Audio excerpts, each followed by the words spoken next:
Oh, that was smart, Leanne, to remember. Sometimes we don't remember. Or halfway through. Mhm. Or Sandy records it and it's not quite right.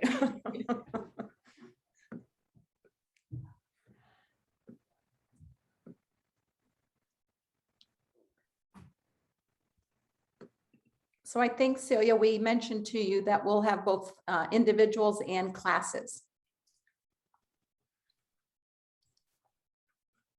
So some will be in a larger group.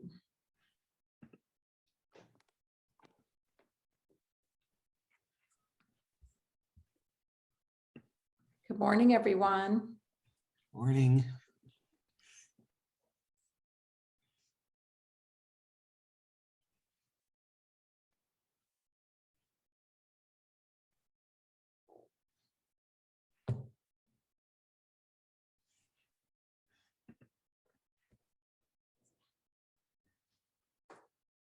So I see an iPad. Should we admit that person?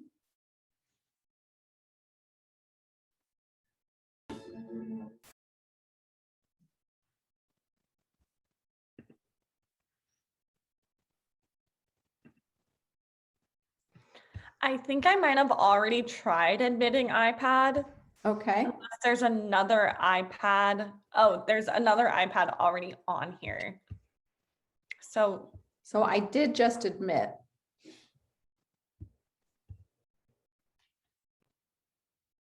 We're always skeptical of just a no name. Mhm. It helps if you guys make sure your name is clear when you sign in. Good morning, everyone.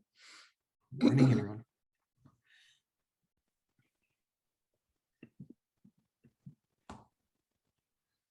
Celia, there's a few more familiar people here Yeah, you should great. recognize. Yeah, I love seeing everyone.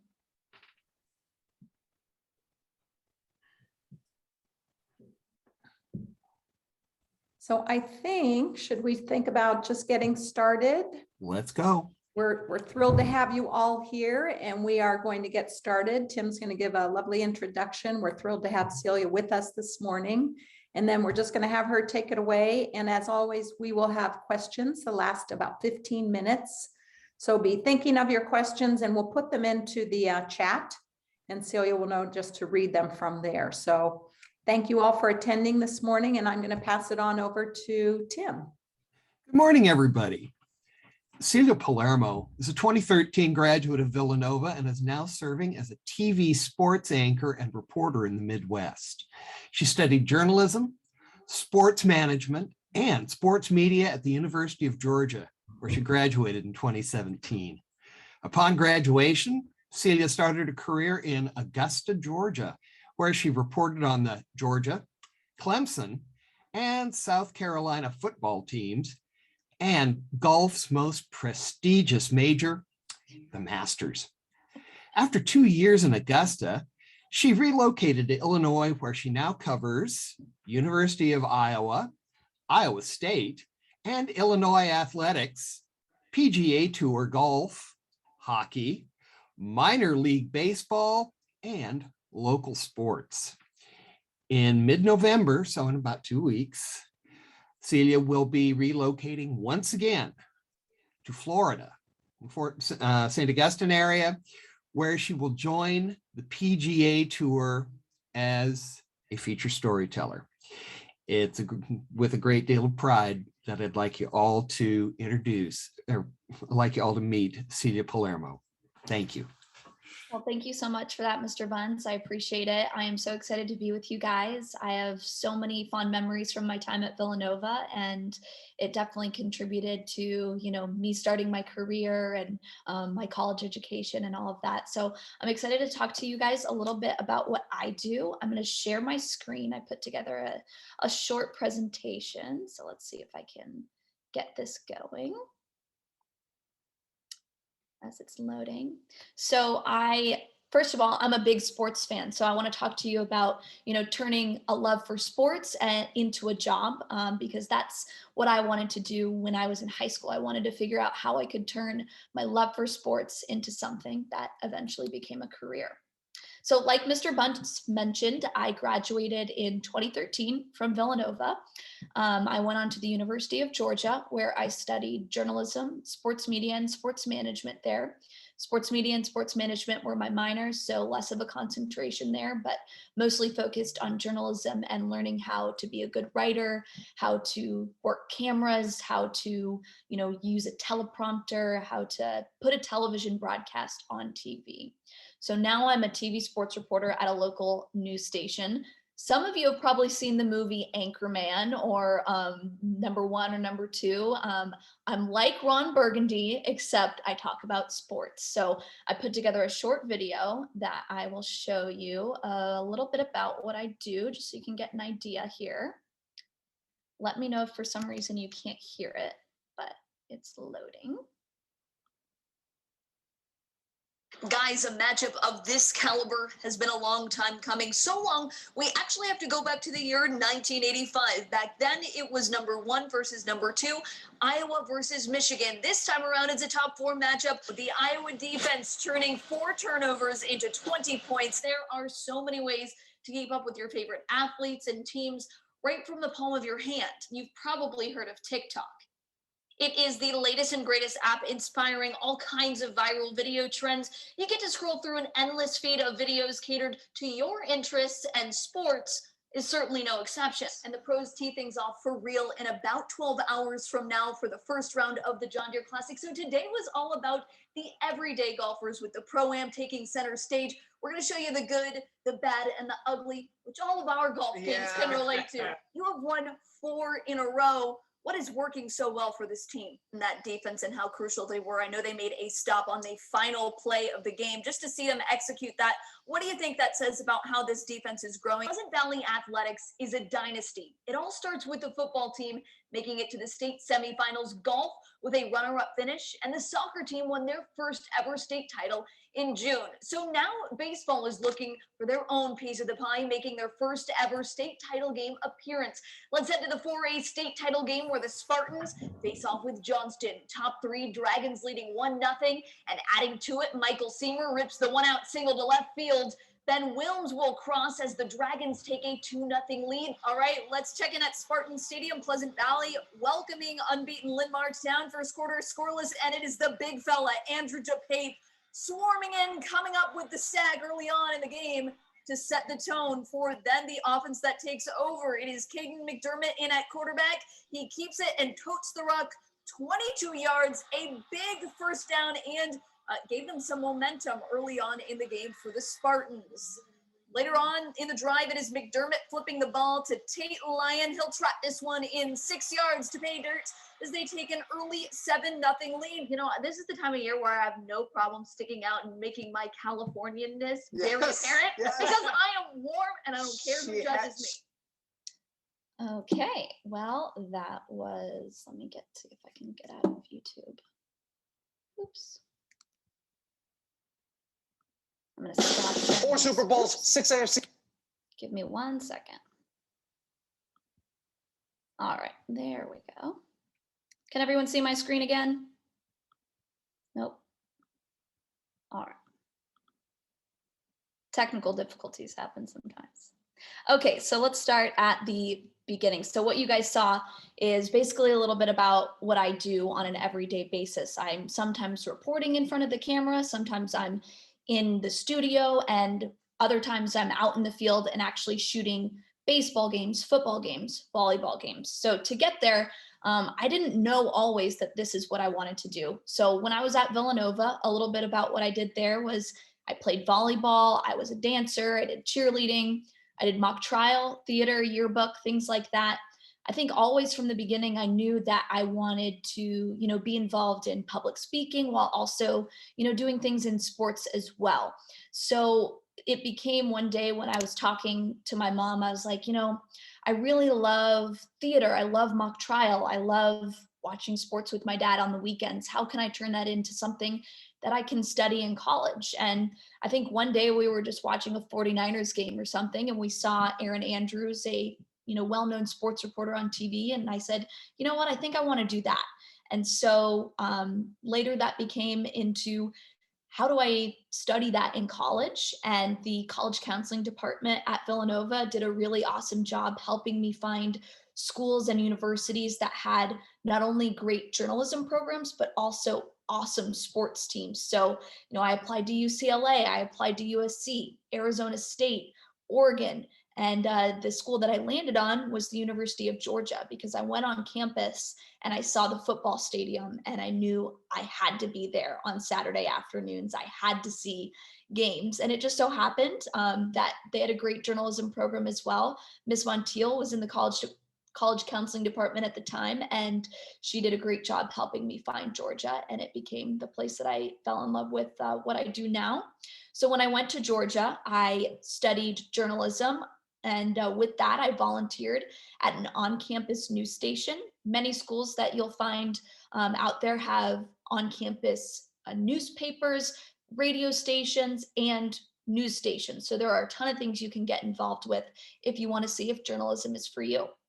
Luckily, when I was at the University of Georgia, they were developing a sports media program. And so I was one of the second classes that got to be involved in that. And so in the sports media program, it became my minor, and I got to take classes about newspaper writing for sports, about, sports broadcasting, shooting highlights for of games and things like that. And we even went out to a high school football game and put on our own broadcast. So we had someone doing play-by-play, we had someone shooting the game, we had someone producing it behind the scenes, and then we had someone on the sidelines as well, acting as a sideline reporter. I also kept up with mock trial, and I was involved in a sorority. I think one of the biggest things that was big for me in my college days was obviously doing things that set me up for a good career, but I also wanted to do things that I really just enjoyed as well, from a social perspective and just from an enrichment perspective. So I'd encourage all of you guys to do that as well when you go off to college. So getting my first job, it was really hard. I'm not going to lie to you. It is competitive in sports, especially in TV and in newspaper writing. And there's a lot of people out there that want to be on TV and talk about sports. So to get ready, I put together a video like the ones I just showed you guys, where it had small snippets of what I do on a daily basis, and basically showed that I could deliver a sportscast, and I knew what I was talking about, that I loved sports and I knew sports and a variety of sports. I obviously made a resume, and I reached out to news stations and other sports organizations. And I just talked to people on campus about what opportunities may exist that I may not have known about. For my first job, it was really all about getting in the door, getting my foot in the door. And that happened to be in Augusta, Georgia, about an hour and a half from the University of Georgia. So when I was there, I became what's called a sports multimedia journalist. That means that I come up with my story ideas, I film them, I write them, and then I use an editing software to put them all together. And then I jump in front of the camera and present them. So nowadays, when you work in multimedia and in sports media, one person is expected to do many jobs. So you kind of get to do a little bit of everything, which has been a lot of fun. So I also got to anchor sportscasts in the studio, including Friday night high school football shows, which you can see in the corner of the screen. It was called Operation Football Live Tailgate. And so we'd invite a team of the week to our studio and we'd interview them outside. It was so much fun, as well as showing highlights from around the area. As you can imagine, got a little crazy outside because everyone was excited after they won a big football game. Some of you have probably heard of the Masters. And since I was in Augusta, that's where the Masters is located. So we did a lot of coverage of that. You may not be able to see it, but the top photo on this presentation, that's me interviewing Tiger Woods. So I've had the opportunity to meet and interview a lot of really awesome people, and get to go to college football games, college basketball games. I think the highlight in my first job was getting to come back to California in 2018 to cover the Rose Bowl, because my alma mater, the University of Georgia, was playing Oklahoma to get a spot in the national title game. And so that was a really special moment that I got to do at my first job. So all of that prepared me to go to my second job, which is where I am now. And it's a lot of the same. I'm still finding story ideas and shooting them, but I'm just in a different location and working for a different TV station. So now I live in Iowa. I never expected, coming from California, that I would pick up all my things and move to Iowa one day. I got to experience a couple of winters here, which involves driving in the snow, and I'm not very good at it. So I'm excited for eventually being in a warmer climate. So one of the primary things that I do here is I focus on telling sports feature stories, which are about 2-minute videos that focus on just one person and telling a special story about them. And it's always about a sport angle. So here's one that I recently put together. I will show you.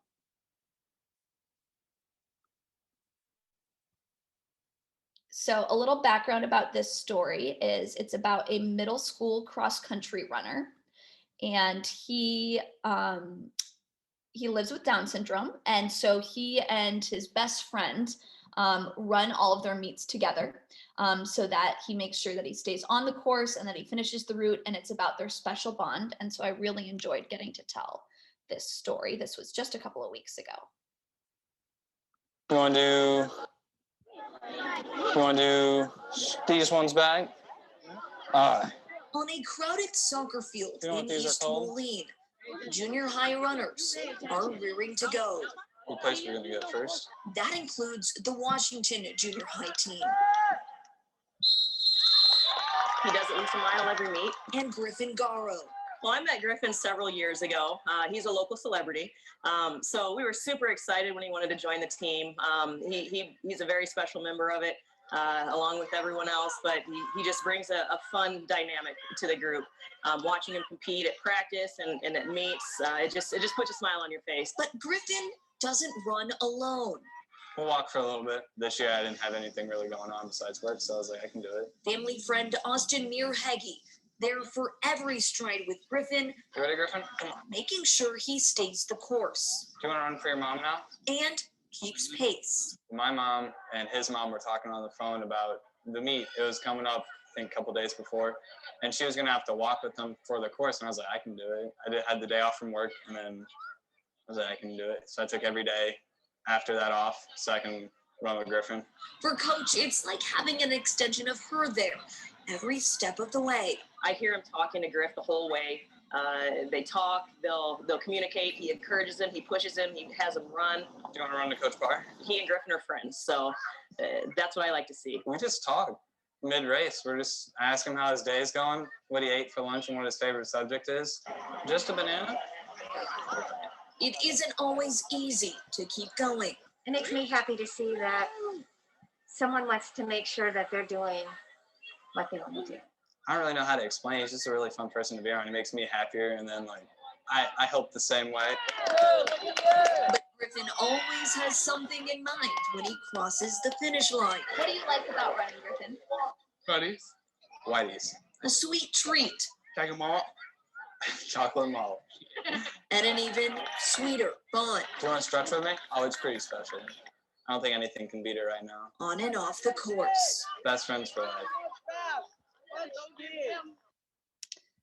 So that was a recent story that I put together. I'm going to stop sharing my screen just for a moment so I can get out of YouTube real quick.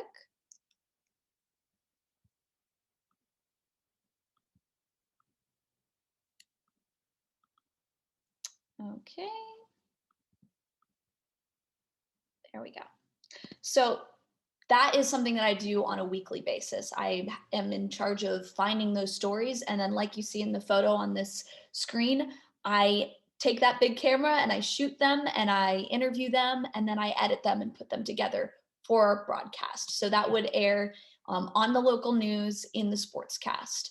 Sometimes I get to go in the studio and anchor as well, but I also get to go to the stadium that you see in the second photo, which is the Iowa Hawkeyes, and I cover college football there for them, for Iowa State, and for Illinois.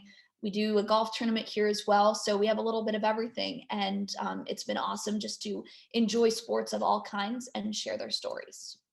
So what's next for me is that I will be doing stories like that, but I'll be focusing just on golf. I will be moving to Florida, where I will be working for the PGA Tour. That is in St. Augustine near Jacksonville. And so basically, I'm going to put together stories like that for broadcasts. When you see tournaments on CBS, or if you see them online, it'll be on social media as well. I'm going to have to learn how to use TikTok, so maybe some of you guys can show me how to do that. So it's going to be kind of a little bit of everything, but just focused on golf. But what I do is not the only thing that you can do in sports media. There are so many different career paths that I wanted to point out, because if you love sports, chances are there's something that you can turn it into a career as. So you can be a photographer, whether that's for a newspaper, for a website, for social media. You can be a producer, which means that you make sure that everything gets on TV or everything gets on social media. You work behind the scenes with people who are doing interviews and things like that. You can be an agent, where you work with athletes themselves and represent their best interests. Of course, you can be a coach if there's a sport that you love and know really well, and you want to work with athletes and are one yourself.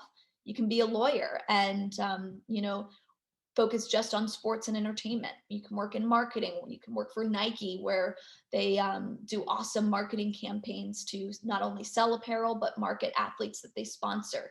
You can create really cool clothing for sports and for athletes.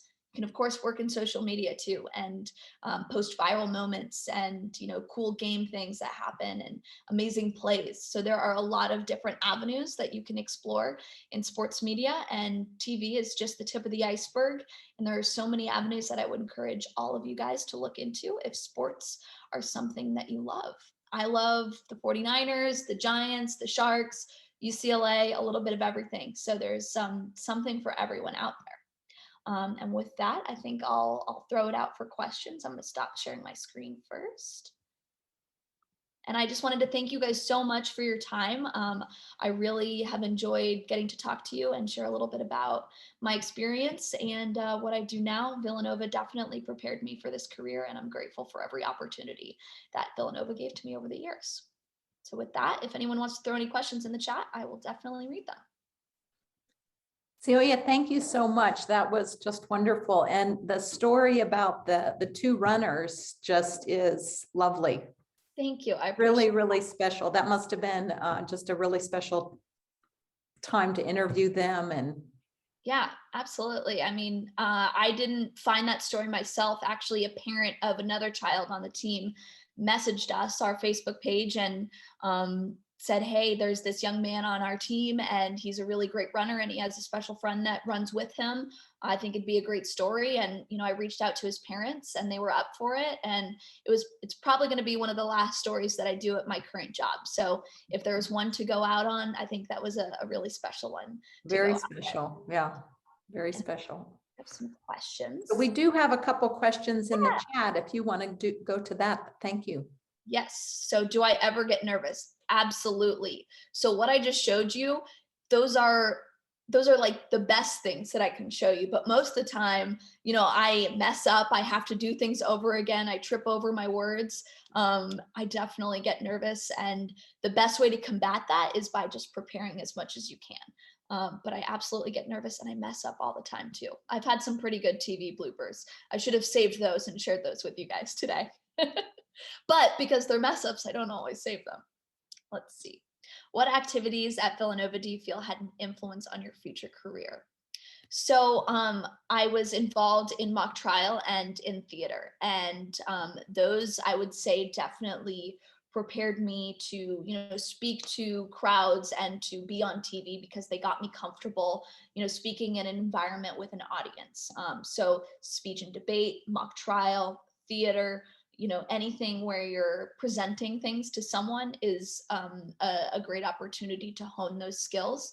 When I look back on my time at Villanova, I think those definitely resonate as the ones that prepared me the most for a career and maybe really got me interested in wanting to, speak to people and share their stories for a living. Let's see. As you grew into your career, what has been challenging? I would say, there's a couple of challenges. First of all, working in media is very difficult because it often involves moving to places that you're not familiar with, covering teams you maybe don't know as well. So you're away from your family sometimes. And so adjusting at first to a new community and learning their teams and who they love can be difficult. So also learning the, cutting edge technology. Even in the 5 years that I've been in this industry, things have already changed so much. There's a lot of pressure on, getting information on social media first, because that's what people see more often than, a traditional newscast at the end of the day. So just being able to keep up with what's going on and making sure that you have accurate information that you're reporting has definitely been a challenge, while also, being away from my family too. As a woman, did you have any challenges pursuing your career? That's a really interesting question, because I love sports so much, but sports aren't always hospitable to women in them. And so early on in my career, especially, I have definitely been met with people who, unfortunately assume that you don't know sports as a woman. And so my professor in college actually told me that as a woman in sports, you have to be as good, if not better, than your male counterparts, because unfortunately there will always be people out there who assume that as women, you maybe don't know sports. But that's not true. And even in the last 5 years since I've been in this industry, I think we've seen more and more women take on prominent roles in sports media. And I think we're on the right track, but there's still a lot of work to be done. So as a challenge to everyone listening to this talk, if you are a female that enjoys sports, first of all, keep going. I love that.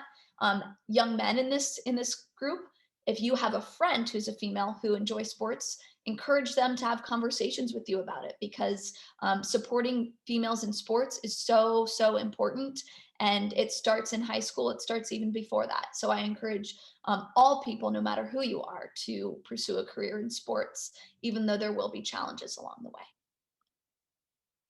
What is your dream job, your dream company to work for? So my dream job, I'm lucky that I'm actually about to start doing my dream job, which was telling golf stories and working for the PGA Tour.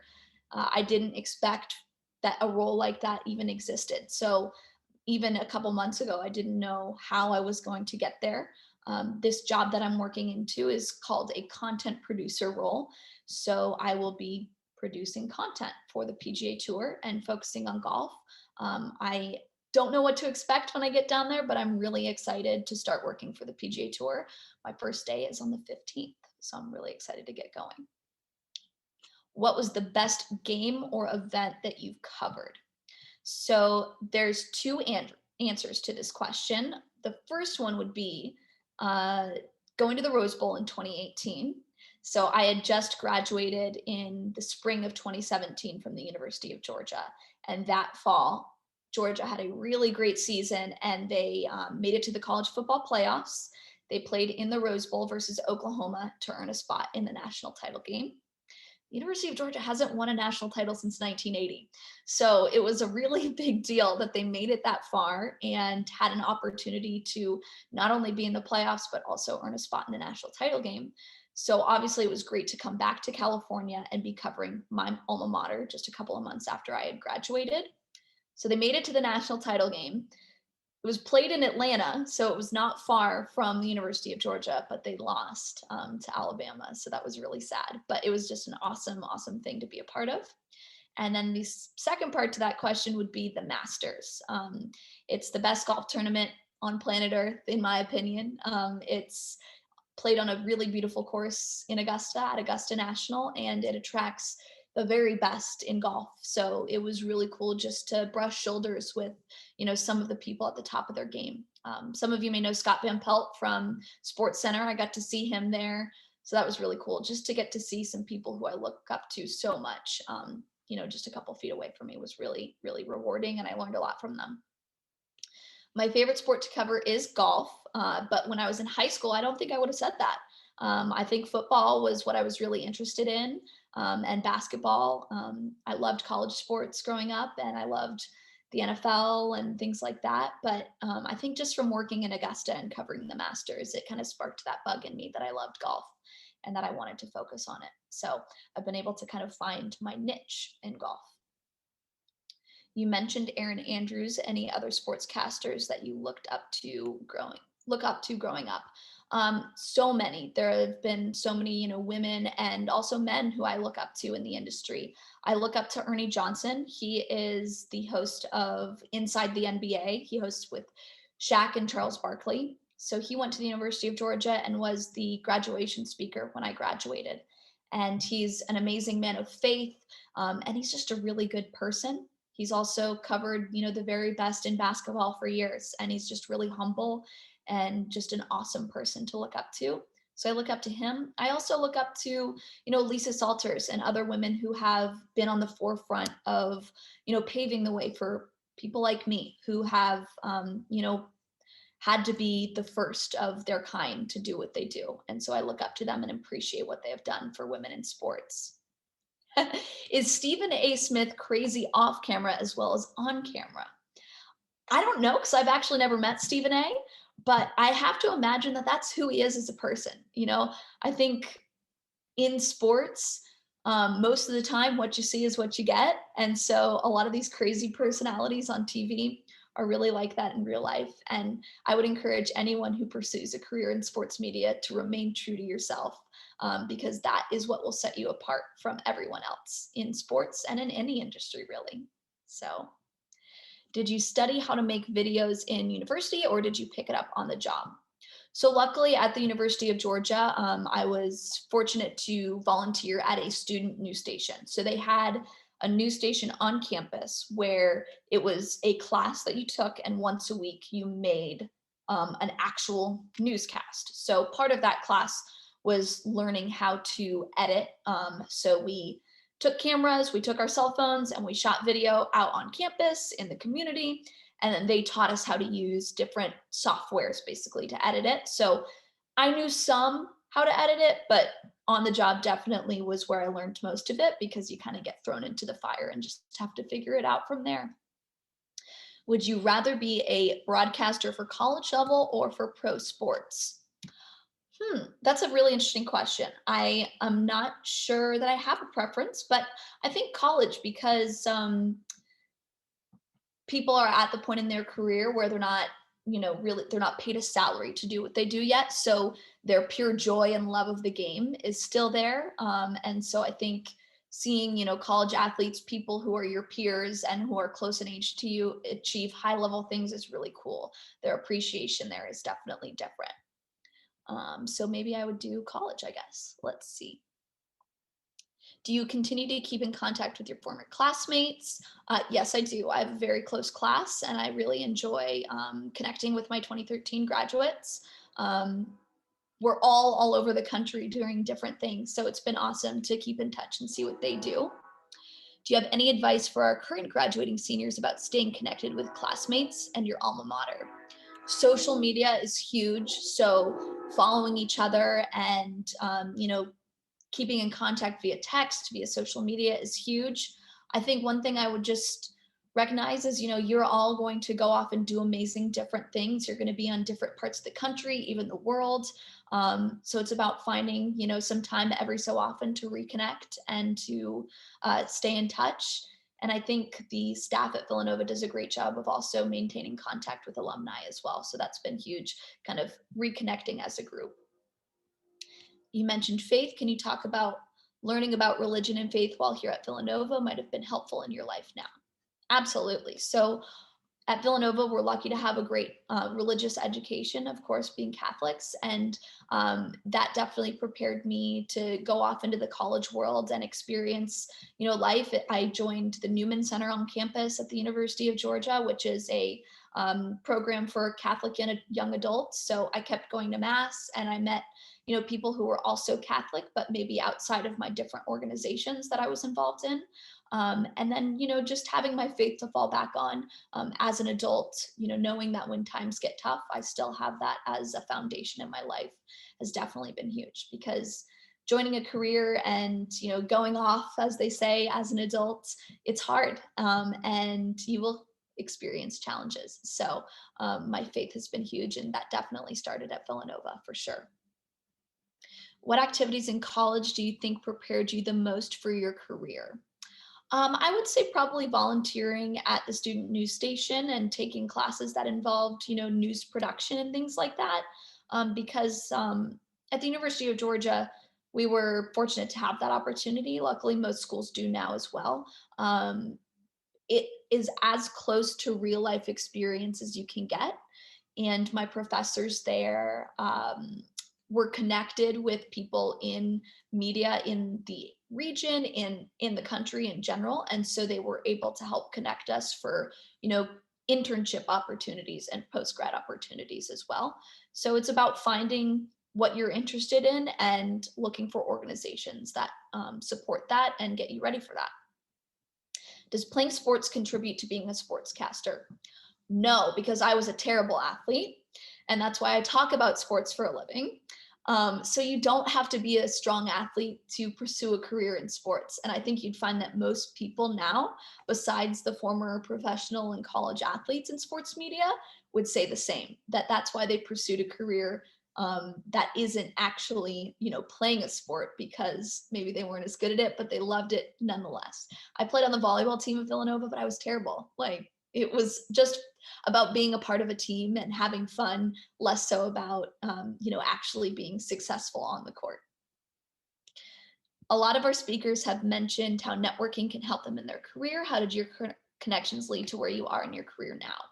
So when getting my first job, I had a really difficult time getting it because there are so many people interested in being on TV, in, having a sports job. And so when I graduated from Georgia, I didn't have a job. And so it became about my professor who was well connected in the area. He helped me out and he made a call to a hiring manager at a station nearby and said, hey, this girl has some talent. Would you take a chance on her? And luckily they had an opening and they did give me a chance. But, developing that relationship with a professor who was willing to, call up a contact was huge. So having a good relationship with your peers and with your professors and with, just anyone you meet in the industry that you want to pursue is huge and definitely gave me that first step in my career that I'm grateful for. Do you see yourself doing regular play-by-play broadcasting of a sport at some point in your career? No, I've tried that and I'm actually pretty terrible at it. Everyone has, their thing that they're good at. I really admire people who do play-by-play. When I was at college, we did a broadcast of a high school football game, like I mentioned, and we did that every Friday for a couple of months. So everyone had to do every role. I did play-by-play, and I always just really admired the people who were really good at it because you're talking a lot. And you have to know the players, and maybe if I practiced a little bit more, I'd be better at it. But right now I'm fine just telling the stories. But I definitely admire those who are great at play-by-play. It takes a lot of work. Have you been back to Villanova since graduating? Yes, I have been back when I was on summer break after my freshman year of college. But unfortunately, since graduating college, I've not been back. I've been, my family's actually moved out of the area. So my mom lives in Charlotte, North Carolina. My dad lives in Texas. So I don't have family in the immediate area anymore, but I'm excited to come back very soon, hopefully, and visit everyone because Villanova has been great for me. Do you ever hope to become an anchor on a major news network or channel? That would be awesome. I'm just taking things kind of one step at a time right now. But it would certainly be a great opportunity and maybe one thing that I can work up towards one day. So we'll see. Just taking it kind of day by day and enjoying every moment. Ooh, the barbecue's coming up on the 22nd. I think I will definitely be there. Good to know. Great. Well, thank you guys so much. I'm not sure if there's any other questions, but I have really enjoyed this. Mr. Grisson asked one. As a reporter for Niners Nation, should the 49ers stick with Garoppolo or turn the team over to Trey Lance? That's a loaded question, Mr. Grisson. I think you know that. Jimmy Garoppolo looked pretty good against the Chicago Bears this weekend, but I think everyone is rearing to see how Trey Lance will do quarterbacking the 49ers. So I hope that answers your question. Awesome. Erin, I have one last question for you. Is there any last little tidbit of information or words of wisdom you want to leave with our students as they are preparing for their careers? And I know that you mentioned the college counseling here at Villanova was extremely helpful to you. You want to talk just a tad about that process and how that prepared you for what you're doing now? Yes, absolutely. Yeah, college counseling was fantastic for me because I came to them and I said, hey, I really want to go to a large university with big sports. I want to get out of my comfort zone. And they were really great about pooling potential universities from all over the country, not just on the West Coast, but having people who had connections and knew different schools all over the country that might be of interest was really a big deal for me. And it was great because I really didn't know anything about the University of Georgia before the college counseling office suggested it to me as a place to apply, and it became the place that I just absolutely fell in love with. So without them, I wouldn't have found it because my viewpoint was really the West Coast. I thought I was going to stay in Southern California forever. So they broadened my worldview and helped me get out of my comfort zone for sure. My last bit of advice would be that no dream is too big to chase. I've really enjoyed my career thus far. I didn't know maybe back in high school that being on TV to talk about sports was ever something that was possible. But it's about finding your dream, whatever that is, and then looking for opportunities to do that and not giving up, because there will be plenty of no's along the way, no matter what you pursue. But it's about that one yes, that one person who gives you an opportunity to do what you love and making the most of that opportunity. The last question is, will the Bulldogs win the national championship this year? I hope so. 1980 was a long time ago. I think it's time for the Bulldogs to win. Thank you guys so much. I really appreciate all of your time. And thank you, Celia. This was wonderful. Yes, absolutely. Find me on social media. Mr. Bunce has my email. If anyone has any questions or if I can help anyone, please reach out to me because I've really enjoyed this, and Villanova has been awesome to me. So, well, we do hope you'll think about coming back June 25th for the alumni barbecue. We had a lot, and maybe it could be a reunion for the 2013 graduates. So we would love to see you here on campus if that can ever work into your schedule. But 100%, I'm excited to be back, and I'll spread the word to my class of 2013 friends. Perfect. Well, thank you very much. You've been awesome and great to hear from you, and congratulations on your new career, or not your new career, but your new job. That sounds really wonderful. I appreciate it. I've got to go to a state volleyball tournament now. So everyone have a great rest of your day. Thank you.